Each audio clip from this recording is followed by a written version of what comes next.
Geesugonda police station లిమిట్స్లో 18 July రోజు సుమారు 9 నుండి 9:30 గంటల ప్రాంతంలో అడప మహేష్ అనే వ్యక్తిపై ఒక తనకి తెలిసిన వ్యక్తే పెట్రోల్ పోసి నిప్పంటించి హత్య చేసే ప్రయత్నం చేశారని మాకు ఇన్ఫర్మేషన్ వచ్చింది. వెంటనే హాస్పిటల్కి తనని తరలించడము, ఆ తర్వాత పొద్దున 7 గంటలకి ఆ హత్యాయత్నం కింద కేసు కూడా గీసుగొండ పోలీస్ స్టేషన్ లిమిట్స్లో నమోదు చేయడం జరిగింది. ఈ విషయంలో అడప మహేష్ అదే రోజు 19వ తేదీ సుమారు 3 గంటల ప్రాంతంలో హైదరాబాద్కి తరలిస్తుండగా మృతి చెందడం జరిగింది. ఈ విషయమై అదే కేసుని మర్డర్ కేసు కింద అండర్ సెక్షన్ 61, 103, 1 ఆఫ్ BNS మరియు ఇతర సెక్షన్స్ కింద కేసు నమోదు చేసి దర్యాప్తు చేశాము. అయితే ఈ పత్తి కుమారస్వామికి ఉన్న పాత క్రిమినల్ యాంటిసిడెంట్స్ని దృష్టిలో పెట్టుకొని అట్లాగే అదే నేరంలో పాల్పంచుకున్న ఇతర వ్యక్తులు ఎవరైతే ఉన్నారో వారందరూ కూడా ఒక గ్యాంగ్గా ఏర్పడినట్టు మాకు ఇన్ఫర్మేషన్ ఉంది. ఆ విషయమై మేము అన్ని జాగ్రత్తలు తీసుకొని 6 టీమ్స్ తయారు చేయడం జరిగింది. ఎందుకంటే అందరి కళ్ళ ముందు ఐ విట్నెసెస్ ఉండగా ఇట్లాంటి నేరం జరగడము డెఫినెట్లీ ప్రజలకి కొంత ఇబ్బంది కలిగించే పరిస్థితి. సో దాంట్లో మేము వెంటనే DCP ఆధ్వర్యంలో పలు దర్యాప్తు బృందాలని రంగంలోకి దించడం జరిగింది. ఆ కృషిలో భాగంగానే మేము నిన్న ఉదయం సుమారు 10 గంటల ప్రాంతంలో అయితే ఇందులో ఈ అడప మహేష్, మృతి చెందిన అడప మహేష్ మరియు అట్లాగే ఈ పత్తి కుమార్ వీరిద్దరికి మధ్యలో కొంత పాత కక్షల్ని మనసులో పెట్టుకొని పత్తి కుమార్ ఈ నేరానికి పాల్పడినట్టు తెలిసింది మాకు ఇన్వెస్టిగేషన్లో. వీరందరూ కూడా వీరికి మిగతా సహకరించిన వాళ్ళు గంధం నరేష్, జన్ను మధు, అట్లాగే పిట్ల శ్రీనివాస్, మిగతా అందరినీ కూడా వివిధ స్టేజెస్లో వివిధ ప్రాంతాల్లో మేము నిన్న అందరినీ అరెస్ట్ చేయడం జరిగింది. అయితే ఈ కేసులో వీళ్ళందరికీ కూడా క్రిమినల్ యాంటిసిడెంట్స్ ఉన్న వాళ్ళే, అంటే వీరందరూ కూడా ముందు చిన్న మరియు పెద్ద నేరాల్లో పాల్గొంచుకున్న వాళ్ళని తెలుస్తుంది. వీళ్ళ మీద రౌడీ షీట్స్ కూడా ఉన్నాయి. పలుమార్లు వీళ్ళపైన కేసులు పెట్టడము, పోలీస్ స్టేషన్స్లో కౌన్సిలింగ్ చేయడము, వీళ్ళ నేర ప్రవృత్తి మార్చుకోవాలని మా ఆఫీసర్స్ వాళ్ళకి చెప్పడం కూడా జరిగింది. దానికి తగిన చర్యలు కూడా తీసుకోవడం జరిగింది. కానీ మళ్ళీ కూడా ఈ చర్యకి పాల్పడ్డారు. అందుకే ఈ కేసుని మేము చాలా సీరియస్గా తీసుకొని ఇన్వెస్టిగేషన్ పకడ్బందీగా DCP గారి ఆధ్వర్యంలో చేయడం జరుగుతుంది. అదే మార్గంలో ఈరోజు పొద్దున వాళ్ళని మ్యాజిస్ట్రేట్ ముందు ప్రవేశపెట్టడము, వాళ్ళకి 14 రోజుల జ్యుడిషియల్ రిమాండ్ విధించడం జరిగింది.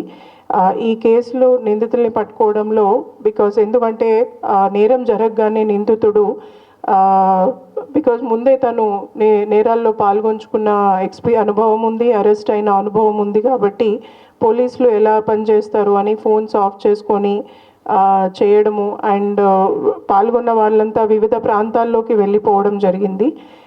అయినా కూడా DCP గారి ఆధ్వర్యంలో టీమ్స్ చాలా చాకచక్యంగా టెక్నికల్ ఎవిడెన్సెస్ అన్నీ కూడా కలెక్ట్ చేసి SHO మరియు ACP మామ్నూర్ వీరందరూ కూడా ప్లస్ మా CDR అనాలిసిస్ టీమ్ వీళ్ళందరూ కూడా వీళ్ళ లొకేషన్ని ట్రేస్ చేయడము, వీళ్ళ అందరినీ నిన్న మార్నింగ్ అరెస్ట్ చేయడం జరిగింది.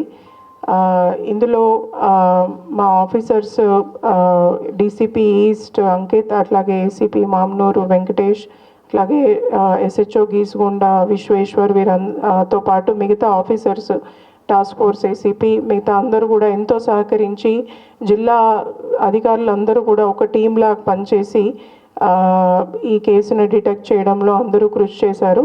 ఆ కృషికి నేను అందరికీ కూడా అభినందనలు తెలియజేస్తున్నాను. Thank you. నేరం చేయడము అనేది ఒక అలవాటుగా మార్చుకోవడము, దాన్ని డెఫినెట్లీ అరికట్టడం జరుగుతుంది.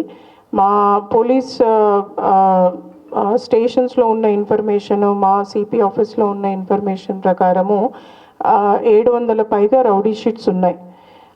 ఆ రౌడీ షీట్స్ని మేము రాగానే కూడా మొదలు పెట్టడం జరిగింది. ఆ ఎక్సర్సైజ్ డీజీ గారి ఆదేశాల ప్రకారము ప్రతి ఒక్క రౌడీ షీట్ మీద ఏమేం కేసులు ఉన్నాయి, ఆ కేసులు ఏ స్టేజ్లో ఉన్నాయి, వాళ్ళ ప్రజెంట్ యాక్టివిటీస్ ఏంటి అనేది ఒక మామూలుగా రొటీన్గా చేసే విధానంలోనే కాకుండా ఒక సిస్టమాటిక్ అప్రోచ్లో ఇప్పటి నుండి ముందుకు వెళ్ళడం జరుగుతుంది. దాని పర్యవసానాలు ఎలా ఉంటాయి, దాని లీగల్ స్టెప్స్ ఎలా ఉంటాయి అని రానున్న రోజుల్లో మీ అందరికీ స్టెప్ బై స్టెప్ తెలుస్తుంది. అది నేను ఈ ప్లాట్ఫామ్ మీద డిస్క్లోజ్ చేయలేను. బట్ లీగల్ పద్ధతిలో మన చట్ట మార్గం ద్వారానే వీళ్ళు మరీ ఒక్కసారి నేరాలు చేయకుండా చేయడానికి చట్టంలోనే చాలా మార్గాలు ఉన్నాయి. ఆ మార్గాలన్నీ కూడా మేము సిస్టమేటిక్గా అంటే ఒక క్రమ పద్ధతిలో వాడడం జరుగుతుంది. దాని మీద మా ఆఫీసర్స్కి ట్రైనింగ్ ఇవ్వడం జరుగుతుంది. ఎట్టి పరిస్థితుల్లో కూడా ఏదైనా పర్సనల్ కక్షల వల్ల తాగిన మైకంలో చేయడము ఆ నేరాలు వేరు. బట్ ప్రజలకి భయాందోళనలు కలిగించే నేరాలు చేసే వాళ్ళే మళ్ళీ చేసే నేరాలు చేయడం వేరు. ఈ దృష్టిలో నేను ప్రజలకి మీడియా ద్వారా తెలియజేయదలుచుకున్నది ఏంటంటే, ఎవరైనా ఇట్లాంటి వ్యక్తి ఏదైనా నేరాలకు పాల్పడుతున్నాడు, భయపెడుతున్నాడు, ఎక్స్టార్షన్ లాంటి యాక్టివిటీస్ చేస్తున్నారు, ఆర్ చిన్న ఆయుధాలు, చిన్న కత్తి కావచ్చు, డమ్మీ వెపన్ కావచ్చు, ఇట్లాంటివన్నీ కట్టుకొని ప్రజల్ని భయపడే పరిస్థితికి తీసుకొస్తున్నారు అనేది ఉంటే మీరు ఎటువంటి భయం లేకుండా మాకు ఇన్ఫర్మేషన్ అందించండి. మా ఆఫీసర్స్ అందరము కూడా మేము అవైలబుల్గానే ఉన్నాము. ప్రజలు కూడా మీ డీటెయిల్స్ ఎక్కడ డిస్క్లోజ్ చేయకుండా కూడా మాకు ఆ ఇన్ఫర్మేషన్ వస్తే వాళ్ళ మీద మేము ఎట్లాంటి చర్యలు తీసుకోవాలి, ఓవర్ట్గా కోవర్ట్గా 2 రకాల చర్యలు తీసుకోవడానికి మాకు అవకాశం ఉంటుంది. ప్రజల సేఫ్టీకి భంగం కలిగించే ఎవరిని కూడా వదిలిపెట్టడం జరగదు. తప్పకుండా పరమైన చర్యలు, బికాజ్ ప్రజల్లో లా అండ్ ఆర్డర్ ఎంత ఇంపార్టెంటో ప్రజలకి సెన్స్ ఆఫ్ సేఫ్టీ అంటే మేమందరము భద్రంగానే ఉన్నాము అనే సేఫ్టీ కూడా చాలా ఇంపార్టెంట్. అట్లాగే వరంగల్ టీమ్స్ ఏవైతే ఉన్నాయో చాలా టెక్నికల్లీ వెరీ సౌండ్ టీమ్స్.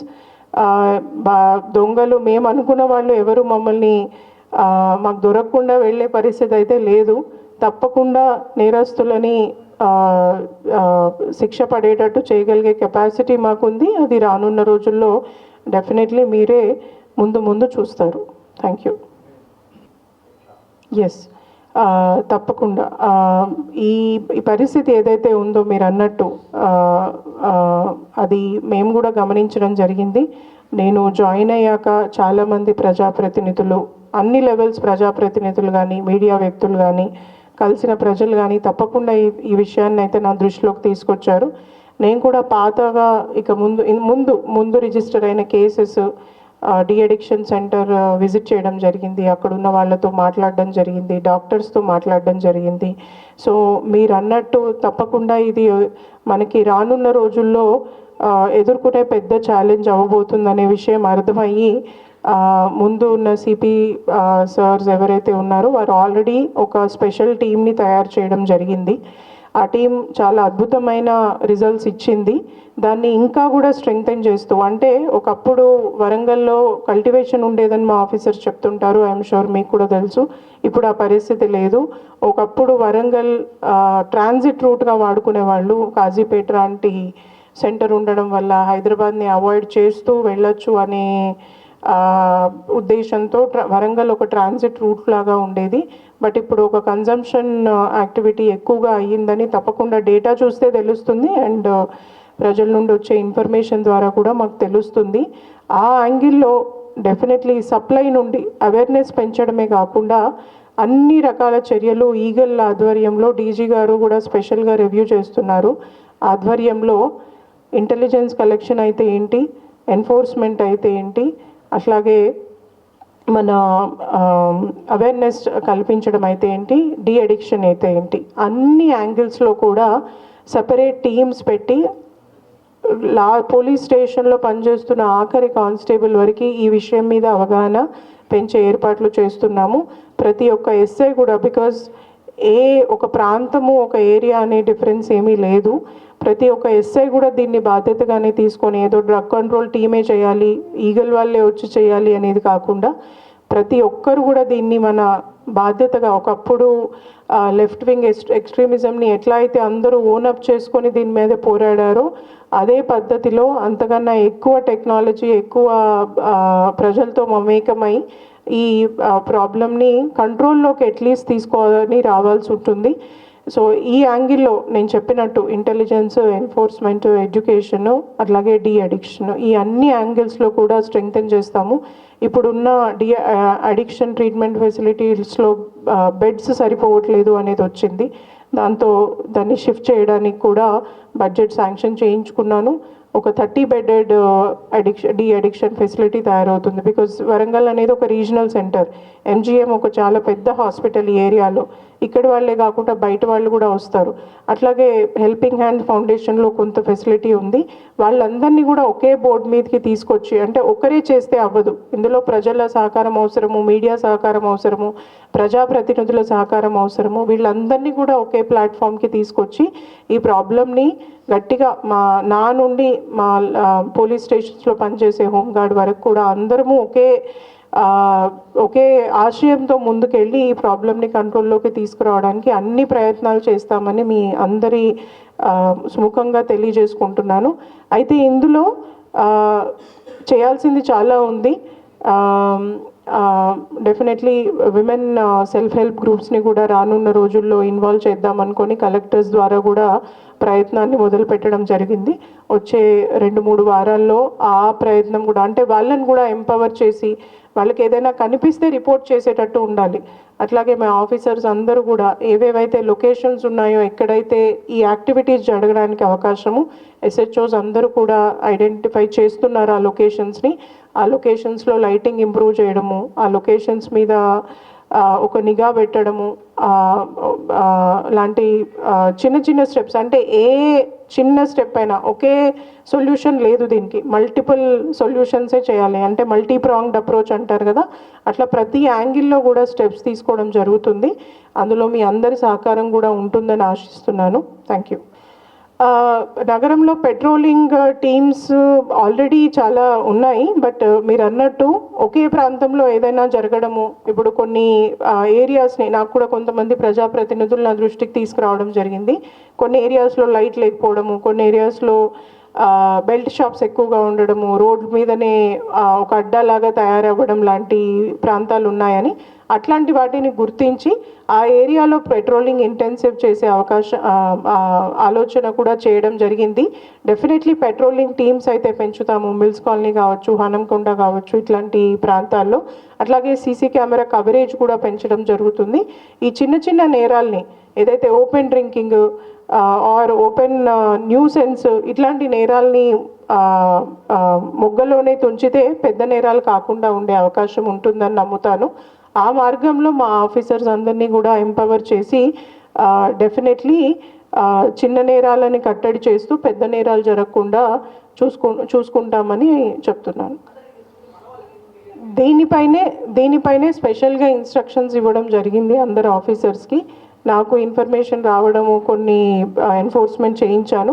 నాకు కూడా ఇవి అర్థం చేసుకుని, అంటే ఈ యాక్టివిటీ జరుగుతుంది అన్న అవగాహన ఉంది. దానికి తగ్గట్టు మా ఆఫీసర్స్కి ఇన్స్ట్రక్షన్స్ ఇస్తాము. మళ్ళీ చెప్తున్నాను, చిన్న నేరాలని మొగ్గలోనే నేరంగా నమోదు చేస్తే పెద్ద నేరాలు తగ్గే అవకాశం ఉంటుంది. అది పోలీసింగ్లో ఒక ప్రధానమైన సూత్రం. సో అది కొంతమంది పబ్లిక్కి ఇంతే కదా, షాపే ఓపెన్ చేశారు కదా, ఏముంది ఓపెన్ చేసుకుంటే ఏముంది, మరి రాత్రిపూట ఆకలి అయితే ఎక్కడికి పోవాలి, ఇవన్నీ వస్తాయి. బట్ అయినా కూడా కొంత స్ట్రిక్ట్గానే అర్బన్ పోలీసింగ్లో ఇట్లాంటివి చాలా పద్ధతిగా జరగాలి. మీ అందరూ ఎంతోమంది ఆఫీసర్స్ చేస్తుంటే చూస్తున్న వాళ్ళే, నేను సపరేట్గా చెప్పాల్సిన అవసరం లేదు. సో అట్లాంటిది నైట్ ఎన్ఫోర్స్మెంట్ కంపల్సరీ స్ట్రిక్ట్గా చేసి నిన్న మొన్న జరిగినట్టు ఈ చిన్న చిన్న గొడవలు కాకుండా తీసుకోవాల్సిన చర్యలన్నీ తీసుకోవడం జరుగుతుంది.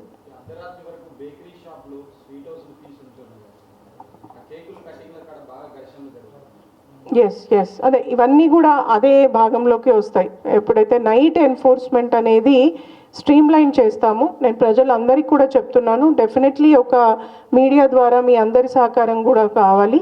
మీడియా ద్వారా టైమింగ్స్ ఏంటి అనేది మీ ద్వారా ప్లస్ మా ఆఫీసర్స్ ద్వారా అందరికీ చెప్తాము. కమర్షియల్ ఎస్టాబ్లిష్మెంట్స్ అందరికీ కూడా చెప్తాము, టైం ఇస్తాము. ఏది కూడా అబ్రప్ట్గా చేయాల్సిన అవసరం లేదు. ఒకటైతే చెప్పదలుచుకున్నాను, ఏం చేసినా ప్రజల సేఫ్టీ అండ్ సెక్యూరిటీ దృష్ట్యానే చర్యలు తీసుకోబడతాయి. Thank you. ఇంకా తప్పకుండా I noted it down. Definitely మీరు అన్నట్టు సీసీ కెమెరాస్ కవరేజ్ పెంచాల్సిన అవసరం ఉంది. అంతకుముందు ఆఫీసర్స్ చాలా కష్టపడి అందరి కోఆపరేషన్తో, మీడియా అయితే ఏంటి, ప్రజలైతే ఏంటి, కొంతమంది దాతలు అయితే ఏంటి, or municipal funds, MLA funds, MP ఫండ్స్తో చాలా ఇన్స్టాల్ చేశారు. కొన్ని సేఫ్ సిటీలో స్మార్ట్ సిటీలో భాగంగా కూడా కొన్ని కెమెరాస్ ఉన్నాయి. వాటి మెయింటెనెన్స్ మనం అనుకున్న విధంగా లేదు. దాన్ని ఇంప్రూవ్ చేసుకోవడానికి కూడా మా దగ్గర మెకానిజం ఉంది, కానీ అందులో ఫండ్స్ లేకపోవడం వల్ల మా వైపు నుండి చేయించలేకపోతున్నాము. బట్ అది ఇంప్రూవ్ చేసుకొని definitely at least important cameras, because ఈ ఒకప్పటి క్రైమ్ తీరుతెన్నులు మారుతూ ఉంది. సో క్రిమినల్స్ టెక్నాలజీ వాడుకున్నారు. సో పోలీసింగ్ వల్ల అంతకన్నా ఎక్కువ టెక్నాలజీ వాడాలి. సో ఒకప్పుడు ఒక ప్లేస్ నుండి ఒక ప్లేస్కి వెళ్ళడం అంటే అది రేర్గా చేసేవాళ్ళు. ఇప్పుడు ఎట్లా పోతే అట్లా వస్తున్నారు, దేశాలు కూడా దాటిపోతున్నారు, వస్తున్నారు. సో అట్లాంటప్పుడు కెమెరా సర్వేలెన్స్ అనేది చాలా ముఖ్యమైపోయింది. ఇది ప్రజలందరికీ మరొక్కసారి మా ఆఫీసర్స్ ద్వారా ముందుకు తీసుకెళ్తాము. చాలామంది ఆఫీసర్స్ ఆల్రెడీ చర్యలు తీసుకుంటున్నారు. కొంతమంది పోలీస్ స్టేషన్స్లో ప్రతి ఊర్లో కూడా కెమెరాస్ పెట్టించారు మళ్ళీ కూడా. సో అట్లాంటి కోఆపరేషన్ ప్రజల నుండి తప్పకుండా నేను కోరుకుంటున్నాను. నేను సైతం ఒకప్పుడు మేము ఎట్లా అయితే అన్ని చోట్ల కెమెరాస్ పెట్టించామో అదే ఒక యజ్ఞంలాగా మళ్ళీ ఒకసారి వరంగల్ సిటీ మొత్తం చేపడతానని తెలియజేస్తున్నాను. కొత్త కెమెరాస్ పెట్టడమే కాకుండా ఉన్న cameras maintenance, especially cable TV networks and electricity department cooperation చాలా అవసరం ఉంటుంది. ఎందుకంటే మేము పెట్టేది పెడతాము, బట్ వాళ్ళు వచ్చి కట్ చేయడము లాంటి వాటి వల్ల కొత్త ఇబ్బందులు, పెట్టిన ఖర్చుకి ఉపయోగం కూడా తొందరగా రాదు. సో అది ఒక unique combination, cable TV network, internet service providers, అట్లాగే ఎలక్ట్రిసిటీ డిపార్ట్మెంట్, వీళ్ళందరినీ కూడా ఒక తాటి మీదకి తీసుకొచ్చి ఏదైనా చేసేటప్పుడు మా వాళ్ళకి ఇన్ఫార్మ్ చేస్తే కట్ చేయకూడని వైర్ ఏంటి అనేది వాళ్ళకి ఐడియా ఉండాలి. సో హైదరాబాద్లో చాలా ఎక్స్పెరిమెంట్స్ చేశారు, కొన్ని సక్సెస్ఫుల్ మోడల్స్ ఉన్నాయి. వాటిని తప్పకుండా ఇంప్రొవైజ్ చేసి మీ అందరి సహకారంతో, ఎస్పెషల్లీ ప్రజల సహకారంతో దీన్ని ఇంకా పటిష్టపరుస్తానని చెప్తున్నాను. తప్పకుండా మీరు అన్నట్టు మనకి వరంగల్ అనేది ఒక ట్రాన్సిట్ జంక్షన్. హైదరాబాద్ తర్వాత ఇది ఒక ట్రాన్సిట్ జంక్షన్ కాబట్టి బయట రాష్ట్రాల నుండి వచ్చి వెళ్ళే వాళ్ళు, అట్లాగే ట్రాన్సిట్ ట్రైన్స్ చెకింగ్ అనేది ఇంటెన్సివ్గా ఆల్రెడీ చేస్తున్నారు. బట్ దాన్ని మళ్ళీ ఇంకా సిస్టమేటిక్గా చేసే ఏర్పాట్లు కూడా చేస్తాము. అట్లాగే ప్రజలందరికీ ఈ సందర్భంగా నాది ఇంకొక విన్నపము, ఏదైతే బైక్ అఫెన్సెస్ జరుగుతున్నాయో ఇవి కూడా హాట్స్పాట్స్ ఐడెంటిఫై చేయడం జరిగింది. ఆ ప్లేసెస్లో కెమెరాస్ని ఇంటెన్సిఫై చేయడము, అట్లాగే బైక్ పోతే సరే ఎవరో తీసుకెళ్ళి ఉంటారు, ఫైనాన్స్ వాళ్ళు తీసుకెళ్ళి ఉంటారు, ఫ్రెండ్ తీసుకెళ్ళి ఉంటారు అనుకొని మాకు చెప్పడం కూడా లేట్ చెప్తున్నారు కొన్ని సందర్భాల్లో. సో అట్లాంటప్పుడు అది నేరం జరిగాకే బైక్ దొంగతనం చేసిన బైక్ ద్వారా నేరం చేశాడని మాకు తెలుస్తుంది. సో ఆ పరిస్థితులు రాకుండా కొంత ప్రజలు ముందే అవగాహనతో డెఫినెట్లీ మేము జీడబ్ల్యూఎంసీ కోఆపరేషన్ వాళ్ళతో ఆ బైక్ పార్కింగ్ స్ట్రీమ్లైన్ చేయడము, అట్లాగే బైక్ పార్కింగ్ ఉన్న చోట ఆ షాప్స్ హెల్ప్ తీసుకొని కెమెరాస్ పెట్టడము లాంటి చర్యలు తప్పకుండా మా ఆఫీసర్స్ ఆల్రెడీ కొన్ని చోట్ల చేస్తున్నారు. అది ఆ ఎఫర్ట్స్ ఏవైతే ఉన్నాయో సిటీ అంతా కవర్ అయ్యేటట్టు తప్పకుండా చర్యలు తీసుకుంటామని చెప్తున్నాను. Thank you.